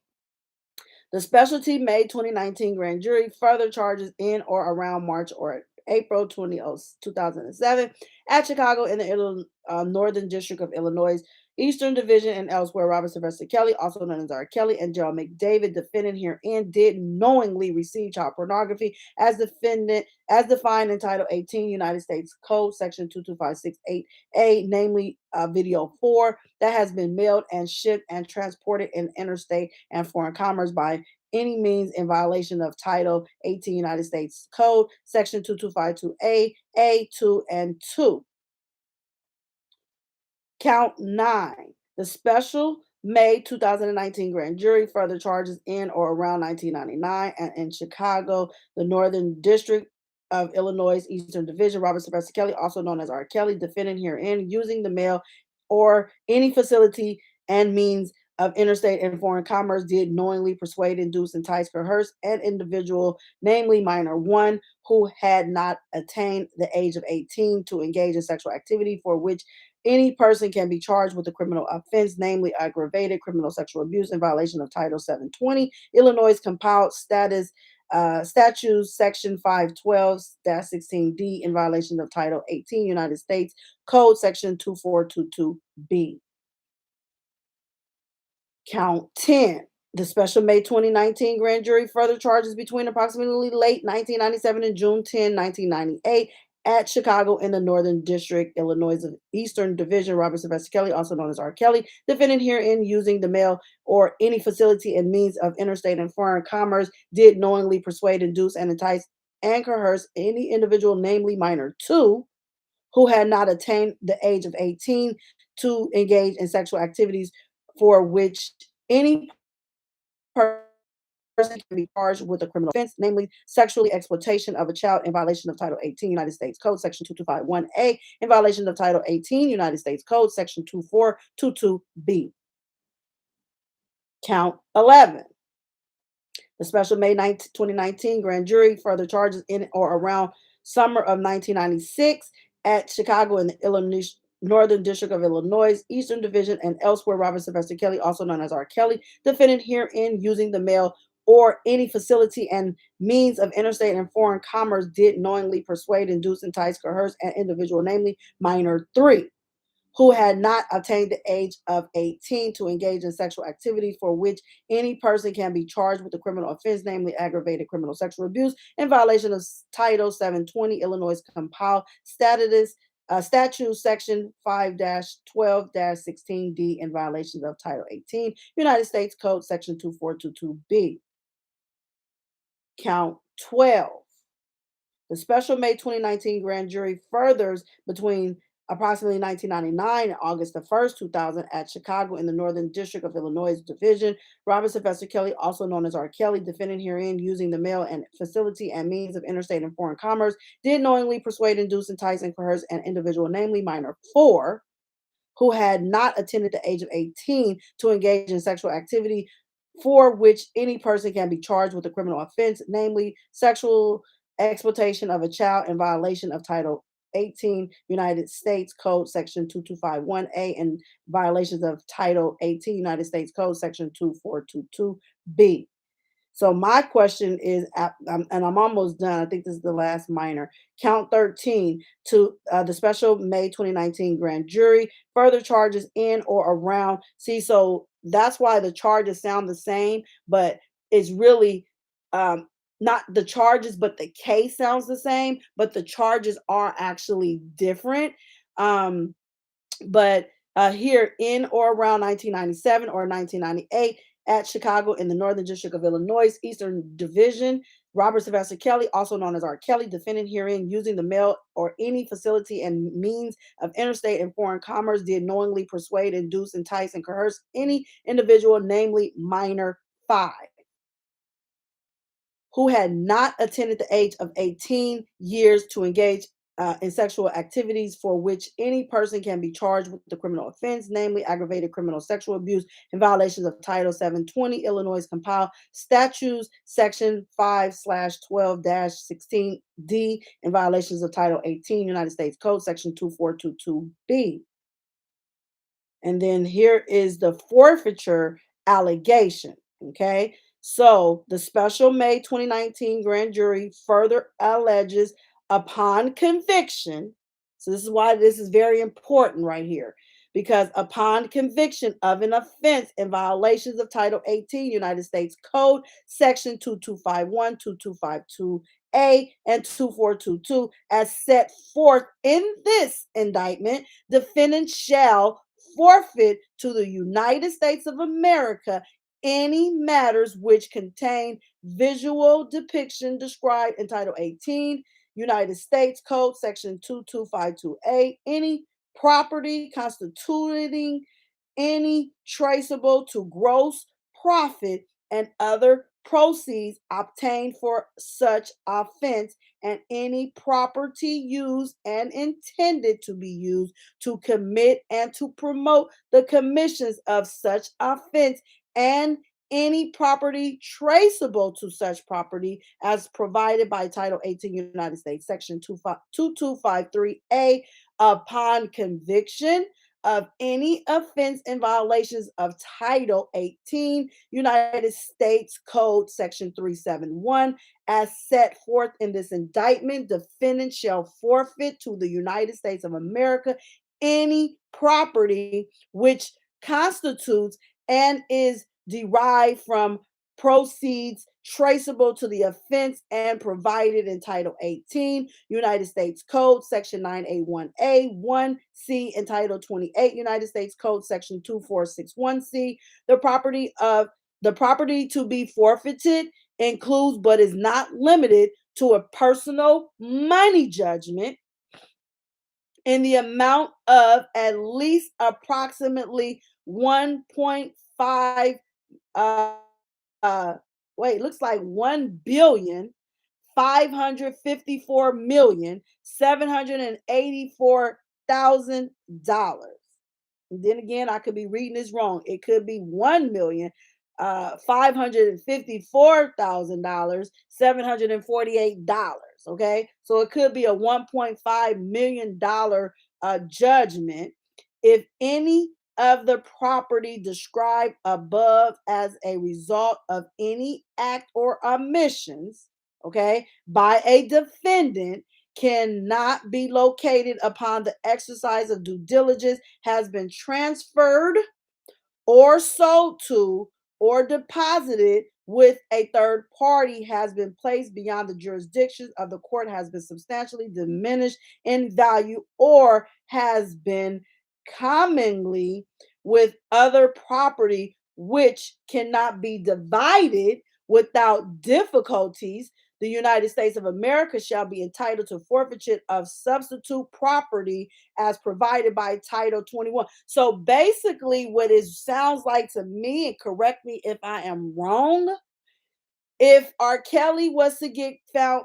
guilty of these charges and he has any property, not only is the government going to forfeit it, basically seize these assets, but if he transfer these things, as has been said, to Don Russell. So say he transferred this to Don Russell, or he sold any of this stuff, or deposited with a third party, has been placed beyond the jurisdiction of the court, has been substantially diminished in value, or has been commonly with other property which cannot be divided without difficulty, the United States of America shall be entitled to forfeiture or substitute property as provided by Title 21 United States Code, Section 853P. And that completes the reading, but that also brings some understanding, I'm thinking, to us supporters who wonder, why does Don have this? Why do this person have that? So like Don said, if one of us get fucked up, we'll have this shit. You know what I'm saying? And so even if one get fucked up, they still have it sounds like jurisdictions to go and recruit this stuff. They can go and snatch this stuff up, and they know who has it. You know what I'm saying? So it's not going to be hard for the feds to find it because it's been publicly put out here who has it.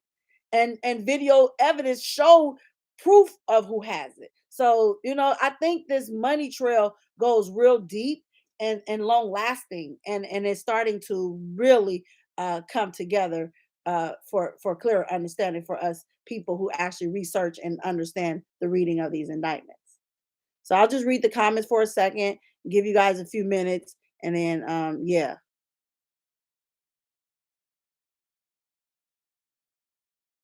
Okay. They definitely want the assets. Yes, they coming after him too. You're right.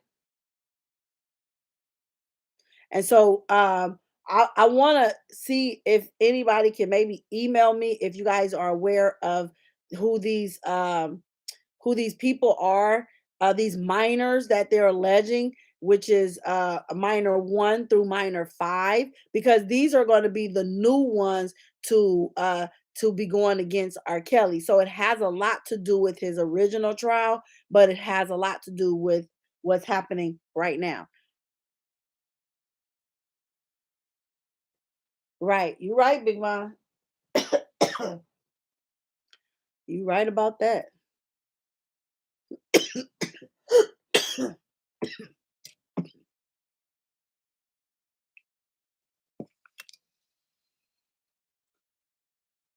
And the age of consent is 17, but they're not claiming any, what they're saying, age 12 through 16. They're trying to stay under 17 because they know in Chicago 17 is legal.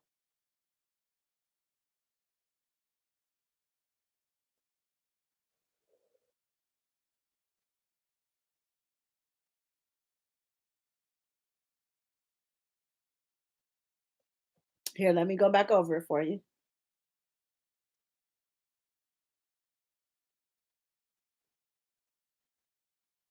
It says, upon conviction of an offense in violation Title 18, United States Code, Section 371, as set forth in this indictment, defendant shall forfeit to the United States of America any property which constitute and is derived from proceeds traceable to the offense as provided in Title 18, United States Code, Section 981A, 1C, and Title 28, United States Code, Section 2461C. The property to be forfeited includes but is not limited to a personal money judgment in the amount of at least approximately $1,554,748. So I'm correcting myself for saying 1 billion because I was incorrect. If any of the property described above as a result of any actions or admissions by a defendant cannot be located upon the exercise of due diligence, has been transferred or sold to or deposited with a third party, has been placed beyond the jurisdiction of the court, has been substantially diminished in value, or has been commonly with other property which cannot be divided without difficulty, the United States of America shall be entitled to forfeit or substitute property as provided by Title 21 United States Code, Section 853P. So basically, with other property which cannot be divided without difficulties. So if they're having difficulties dividing any of this stuff, the United States of America shall be entitled to forfeiture or of substitute property as provided. So they will still have a way to obtain it, even if people is difficult in this in the forfeiture process.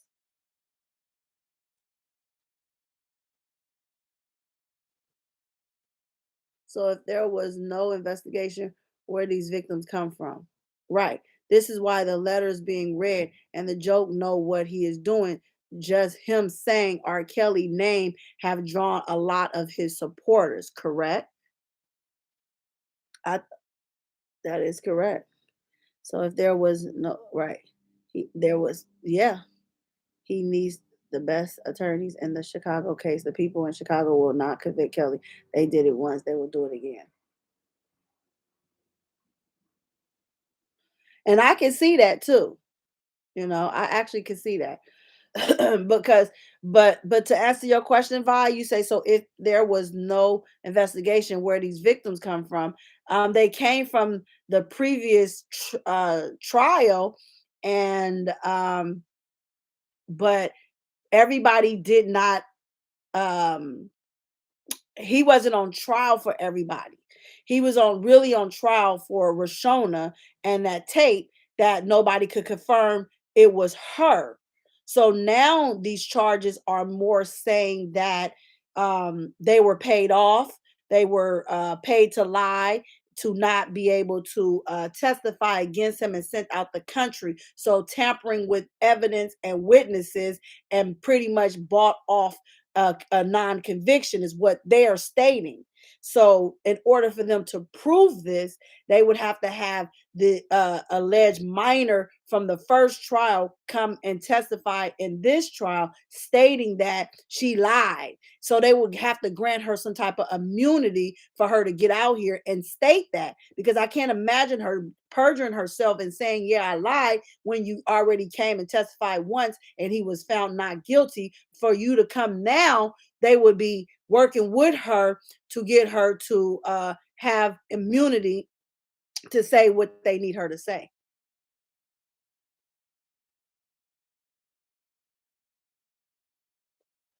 His new lawyers can fight these charges. Yes, they can. But You know, it's like who's going to be representing him because Kanik is not on the Chicago case as of yet, to my knowledge. And Jennifer isn't on it either. Right now, they're focusing on the overturn of New York before this uphill battle, he has to deal with, coming in August if it takes place. Because he still has to see what happens with this. If they can get this conviction overturned, then we going into a good direction. Because then once if they can do that, and then he can get out of this, he may not even have to face that, and that would be a very good benefit to him.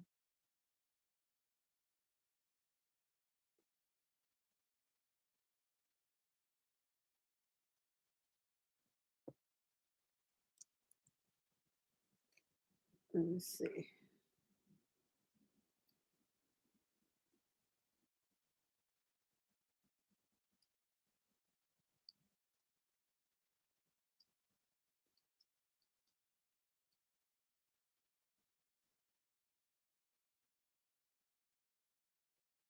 I'm with you, level up. I'm trying to figure out how he did it as well.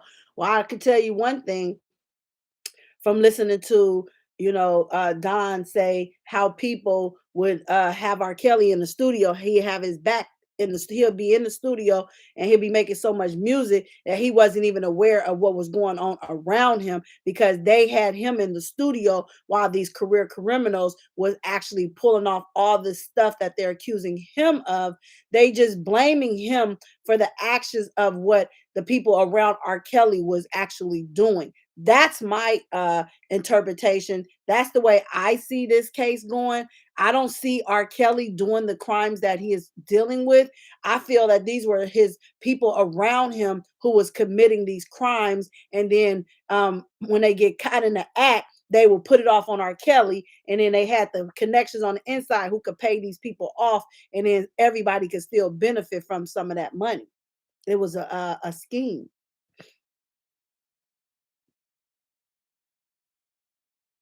Chicago needed a conviction in New York to prove their Chicago charges. That is correct, and that's why they did that and charged him in New York first because they knew they didn't have a case in Chicago, and even New York didn't even have a case. That's the sad part. New York didn't even have a case, but they made a case surrounding surviving R. Kelly. Their whole entire case was surviving R. Kelly. They reenacted that whole entire surviving R. Kelly in trial, literally, and to the closing arguments where the prosecutors used those words in the closing of surviving R. Kelly in their closing arguments. And this is why you're going to find Mr. Kelly guilty after 30 years. How they said that in the closing of surviving R. Kelly, literally, the prosecutors quoted that and restated that in the trial. This is why after 30 years we must find him guilty, and that's how they close their statement.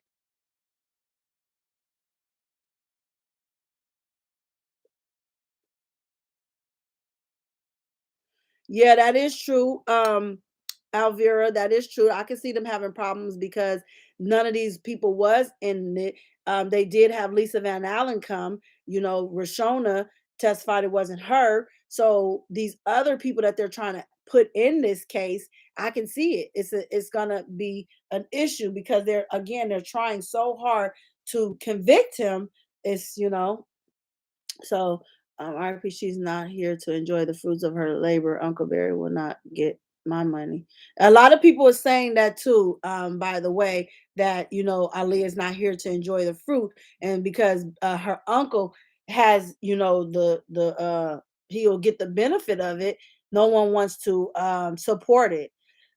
So you know, it's sad all around because we would love to hear music from Aaliyah, but just not at the expense of her family member who is not popular by demand right now. They just throw his name and everything. Yeah, they do. That's why. Okay, yeah, that's why New York violated so many laws and rights. Correct. His attorneys need to show his work ethics and how these people ran muck behind his back, unknown to Kelly. You're so correct. All all you supporters and bloggers who claim to be for R. Kelly is being blind by fake news. Yes, that is correct. But if you take done actions, new case is now sequestered. There is no Jane Doe's. They will be actual names, and he would have been privy to a bond.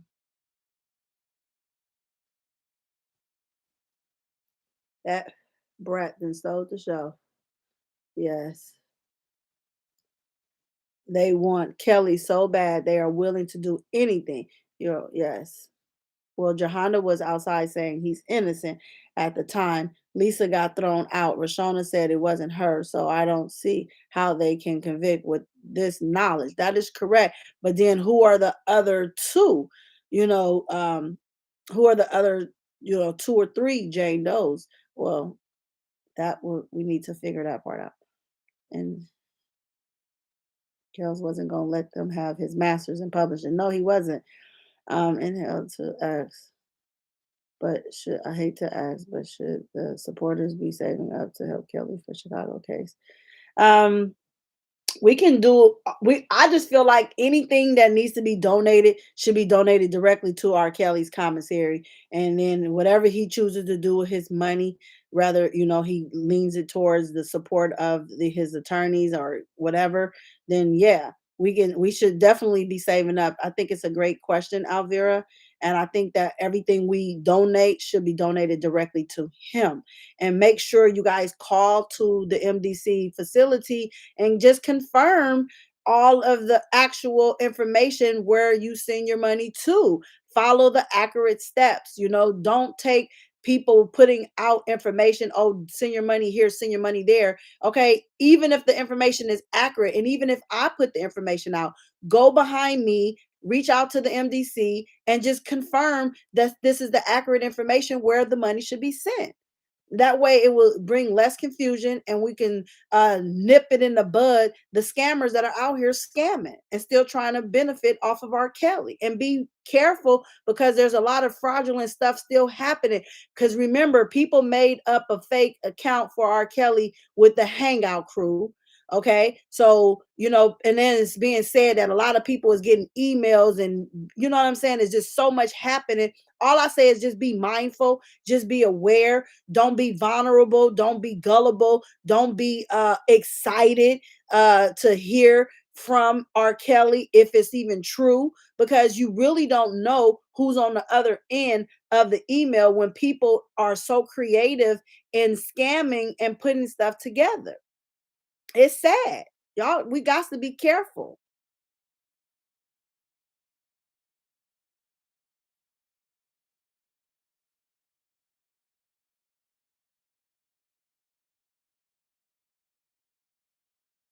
So she could possibly be in the Chicago case, because you hear that they've added additional people to the case. So by them doing that, then that just says that, there is some other people that's in this case, and then there's people who's not related to it, but yet are involved with it as potential witnesses. So there are some witnesses who is making statements, who is saying that they have X, Y, and Z, that, they're confirming that Daryl McDavid and R. Kelly and June and others, was conspiring to do X, Y, and Z. So somebody is telling this to the grand jury. We just don't know the extent until trial unravels and all the evidence is actually laid out in the trial on the table. And then we'll be able to make sense of everything that we're reading now. We'll be able to put the pieces to the puzzle together at that time. Right now, all we could do is just filter and go through all the information that is out here, revisited stuff, and then just look at it with a second, third, fourth, fifth eye, so we can be able to see clear of what's happening and get some better understanding. And maybe we'll be able to know before trial comes what really is going down.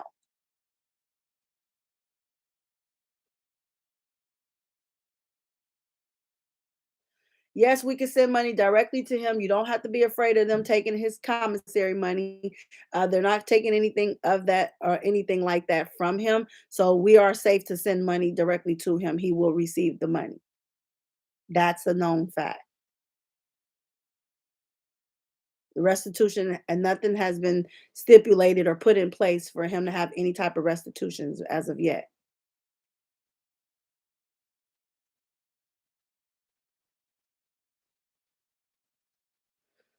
Okay, okay. And you know what, Level Up? I think you're correct because I remember Lanita Carter would have been a part of it. But I don't know if she was in any of the tapes though, because she's only alleging that she gave him head and that he spit on her. So I don't know, but you might be onto something. Lisa Van Allen, I can see her because she's constantly being named in there. Rashona for sure. Tiffany, is possible that she would be in there. Jahanda, I don't know how she would get in that one because the accusations against her was not during that trial. So it's just hard to say.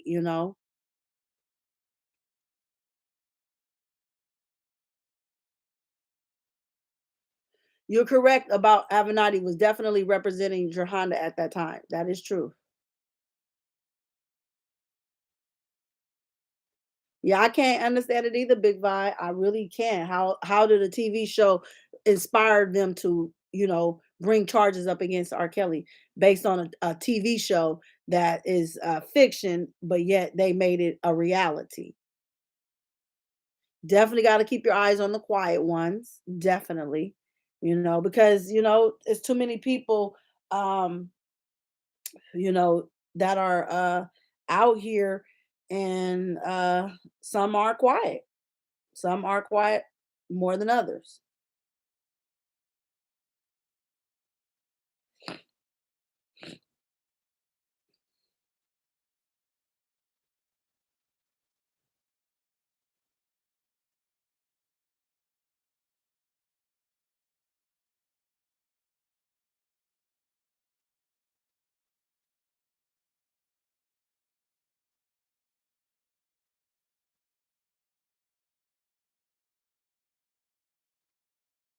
Let me see. You said this guy Don got everybody playing games. Everybody got a distraction going on, and it's not about R. Kelly. It's about stealing from R. Kelly, and everybody is on all from something.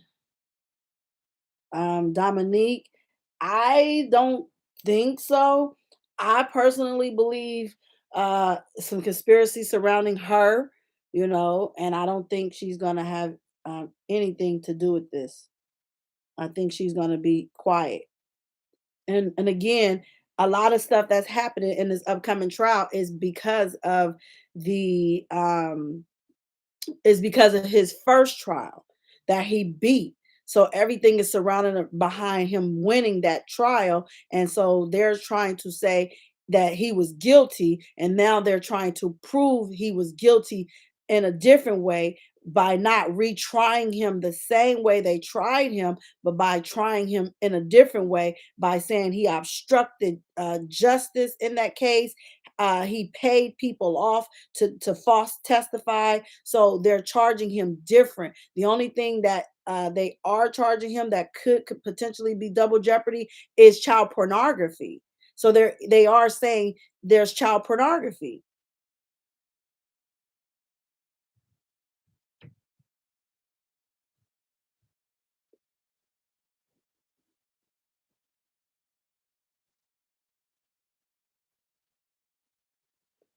A cookie, you could potentially be correct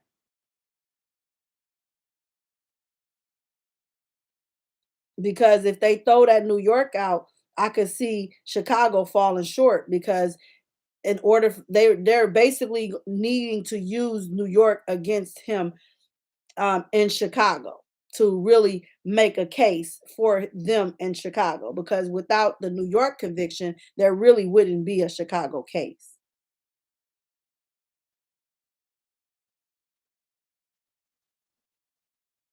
Yes, that's exactly what Jennifer said meant when she said the government cheated. They definitely did.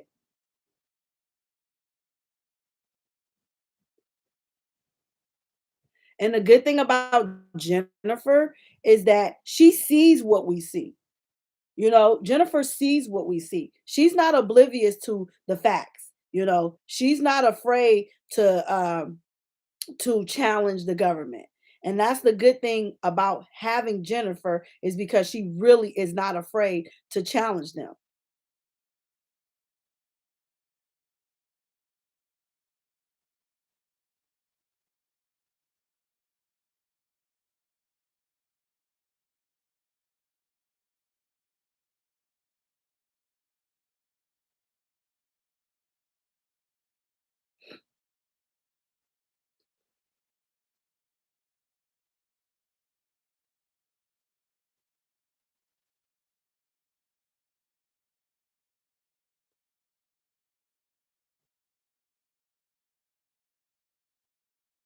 Yes, that's just definitely why they brought New York level up.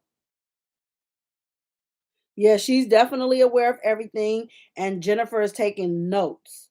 She is very much taking notes. So she knows what's happening. And like I said, everything we have uncovered, I feel Jennifer's spirit, and I truly believe that she sees everything we see, and she is going to break it all down what we see in a legal term in a way that the legalities and the legal people can see the wrongs that was done in this case for New York. And I truly believe they are going to overturn it.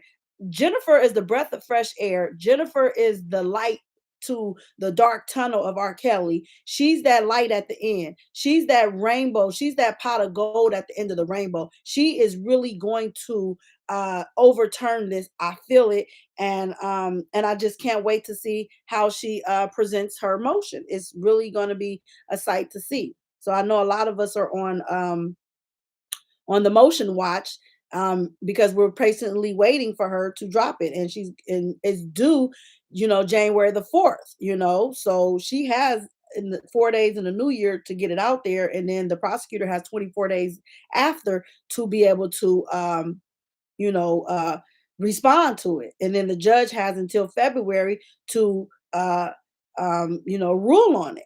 So it's happening, and we just gotta definitely keep the prayers going, and hopefully everybody is getting those letters out to Mr. Kelly and showing Christmas love to him during this time. I don't think this is a time to be making music and trying to promote music in R. Kelly's name, and that's sad that people will use this time to promote their music. So you got the fake sister out here creating Christmas music and saying in honor of her brother, whom everybody is constantly questioning. And so it's just when you use his name to sell items or benefit, whether it's good or bad, I feel like that is just that just goes to show motive for these people. You can't really be here for R. Kelly if you're out here and you're trying to sell things in his name when you're the one benefiting from the sales. So it's not like you're saying, I'm making this music for my fake brother, and all the proceeds to which the song is being created is going to go straight to him, and show people where the money is going. Don't just tell people, because once you say something, you have to show it as well. So, it's just a lot of bad timing for a lot of people that's out here really trying to benefit off of R. Kelly. It's just horrible timing. So that's something that the fake sister put out on a tweet earlier, that she made a song, she produced it, but that's nothing new, because again, you come in claiming to be fame just to use the man name to try to gain fame. So when you see people like myself getting frustrated and upset with it, it's because look at the motives behind all this stuff. Who in a right mind would try to come up off a man's downfall? This is not the time. You need to wait the right timing, and everything that's being done at the wrong time just says that you're wrong, and everything about you is wrong. And nobody's never going to give credit to people who are snakes in the grass like that, and coming out here, trying to benefit off the man's downfall. It's just terrible timing. No morals, no respect, no dignity, no integrity, nothing. just constantly trying to come up off this man's name by any means necessary. I'm related to him. I wrote a song. Check it out. That's my brother. Girl, if you don't go sit down somewhere, you in your failed career and start to try to come up off this man still. So it just goes to show you these people that way they moving, they not moving in a way that's for support of him. They're more moving in a way to see what they can gain off of connecting their name to his name and get anything they can get off of him. Bad timing. Bad timing. Everybody, I appreciate it. All y'all coming in here, please. Everybody, if you get a chance, hit that like button. I'm looking at the numbers, and all I ask is just hit the like button. I don't ask for too much of nothing, but in appreciation to the channel and keeping the channel going, just take a time out to go out, hit that like button. Everybody that came in, just hit the like button. Just hit the like button. I'm watching the numbers on the screen, and all I ask is just hit the like button. If you don't want to hit the like button, you want to donate to the channel, then donate to the channel. $ Hollywood next. You know what I'm saying? So we can do it that way, or we can do it that way. It's up to y'all how y'all want to do this. Donate to the channel, keep the lights on, or hit the like button and keep the lights on. You know what I'm saying? Just help out.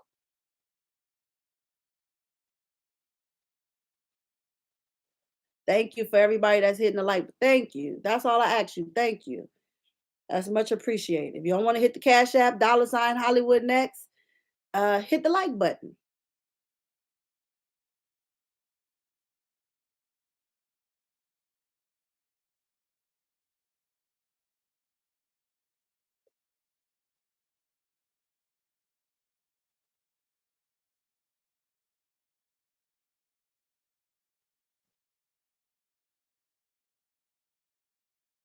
You are correct, D. Michelle. You are very correct.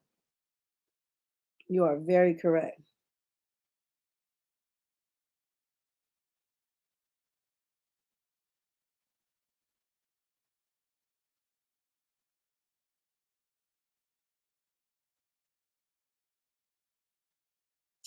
Yep. So, that's the focus right now for me, you guys.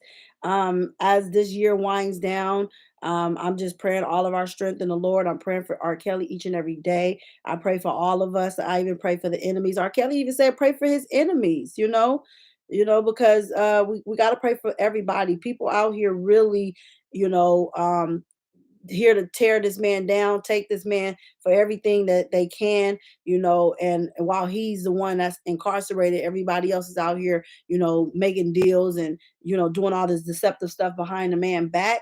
But change is coming. Change is coming. We just got to be patient, y'all. We see every time Jennifer speaks, she speaks with emphasis. She speaks with conviction, and she speaks with determination that, and she gives all of us hope that change is coming. Better days is right around the corner. We just got to continue to get through these trials and these tribulations, and we got to continue to climb these hills. But change is coming, y'all, and just continue to pray for R. Kelly.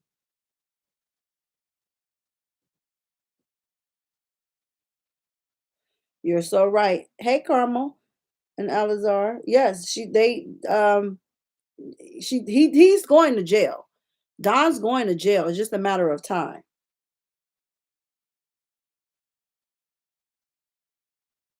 You're welcome, D. Michelle. Thank you.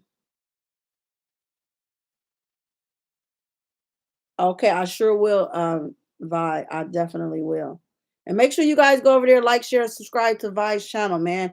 He's on the road to 1,000 subscribers, y'all. We want to support those who really is out here fighting the wave for R. Kelly. You know what I'm saying? And not getting sucked into this cycle of turning our backs on R. Kelly, or taking payouts, or taking briberies to not fight for R. Kelly. Let's continue to fight for R. Kelly, because he needs us right now, and and and and and this is just what we supposed to be doing. Is our focus is supposed to be R. Kelly at all times. I told you, be careful of the landslides, the landmines, the things that's distracting and taken away from what we're here for, because it's just so much going on. So let's, over here at this particular platform, let's just stay focused, and let's continue to keep R.Kelly lifted.